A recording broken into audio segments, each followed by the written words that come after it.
来消息来看，今仔透早5点，台中的雾峰市场一间老牌的面线店，可能发生火灾哦。可能是业者在换加湿桶的时，加湿漏开，大河附近有火，规个就烧起来。加载是无人着伤。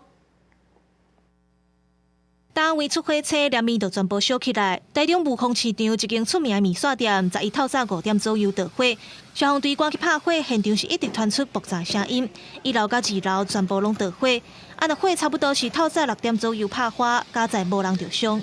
因为有明火，那瓦斯泄漏出来，接触到明火就瞬间引燃，引发大火这样。那总共大概40个人到了现场去做抢救。现场有封锁线，调查人员嘛来了解状况。店家表示，迄当阵当咧串料，那像是外加湿的时阵，瓦斯头拔开煞锁袂起来，边仔的路仔佮拄好拢有咧倒，瓦斯流出来，拄着火全规个烧起来，根本就袂复救。我是要换瓦斯，阮迄有迄药味的啊，我换瓦斯头啊。嘿。啊，拔开就烧袂起来。啊，就火就烧起来。对啊，我这边路仔拢有咧倒啊。